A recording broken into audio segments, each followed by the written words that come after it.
বিসমিল্লাহির রহমানির রহিম। বাংলাদেশ জাতীয়তাবাদী দলের পক্ষ থেকে সালাম। নেত্রকোনা 1, কলমাকান্দা, দুর্গাপুর, ব্যারিস্টার কায়সার কামালের পক্ষ থেকে সালাম। স্যার, আশা করি খুব ভালো আছেন। আপনার জন্য দোয়া করি। আপনি এমপি হয়েছেন, এমপি থেকে অনেক মন্ত্রিত্ব পদ পাইছেন, এটা আপনাদের কামাই আপনি পাইছেন। দুর্গাপুরে কলমাকান্দা আপনি যে শ্রম ঘাম দিয়ে ওয়ার্ডে ওয়ার্ডে ইউনিয়নে ইউনিয়নে আপনি ঘুরছেন, এটাতে আপনাদের কামাই, আপনাদের প্রশংসা, আপনাদের সফলতা। যখন আপনি বাকলজোড়া লাস্টে আপনি গেছিলেন, আপনার লাগে আমার সাক্ষাৎ হয়েছে। তা ভাই, যেমন গরিব দুঃখী আপনার পাশে, আপনার ডাকে আপনার সারা গেছে, গেহারে আপনার কথাবার্তা শুনছে, সকল মানুষের মন নরম হয়ে গেছে। গরিবের কথা শুনিয়া, আপনার কথা শুনিয়া গরিবের মন নরম হয়েছে। তো ইনশাআল্লাহ আশা করি আপনি অনেক মন্ত্রিত্ব পদ পাইছেন। মন্ত্রিত্ব পদ পাইয়া আপনার সকল গরিব দুঃখীর পাশে থাকবেন। পরিবর্তন সময়ে আপনার প্রশংসা আপনারই থাকবে। তা যাই হোক, যত নেতা কর্মী, আমি ভাই লাভে লেগে কইতাছি না, আমার কইতাছে আপনার কারণে, যে সবই আছে ভাই লাভের জন্য।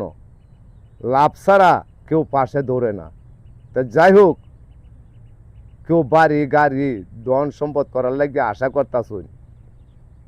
আল্লাহ যদি আপনি কোহালে শান্তি না দে, আপনি কোহালে যদি শান্তি না দে, তাহলে ধন গাড়ি বাড়ি করতে তাই না।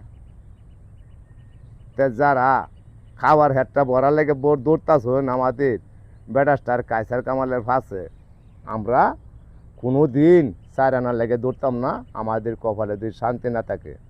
তে ভাই, আমার বাড়ি দুর্গাপুর থানা বাকলজোর ইউনিয়ন, গ্রাম পাটলি। আমার নাম মোহাম্মদ কমল ফকির। আপনি যাচাই করে দেখেন, আমার বাপ চাচার আমল থেকে আমরা বিএনপি করি। আমরা স্বার্থবাদী দল করি না, বা আমরা কেউ খাওয়ার দল করি না। আমরা না খায়া ধানের শীষকে ভালোবাসি। প্রধানমন্ত্রী তারেক জিয়া ভাইয়ের দল করি, মরহুম জিয়া রহমানের দল করি, মরহুম খালেদের দল করি। আমাদের যদি কপালে শান্তি না থাকে, কেউ শান্তি দিতে পারবে না। তাই যাই হোক, আপনার জন্য দোয়া করি। দুর্গাপুর কলমাকান্দা যারা আসুন, সকলের জন্য দোয়া করি। বিএনপির ভাইদেরকে সকলকে সালাম, আসসালামু আলাইকুম। সকলে ভালো থাকবেন, সুস্থ থাকবেন। ব্যারিস্টার কায়সার কামালের পক্ষ থেকে সালাম। বাংলাদেশ জাতীয়তাবাদী দলের পক্ষ থেকে সালাম। ব্যারিস্টার কায়সার কামালের পক্ষ থেকে সালাম। সকলের জন্যই দোয়া করবেন, আমার জন্য একটু দোয়া করবেন। ধন্যবাদ।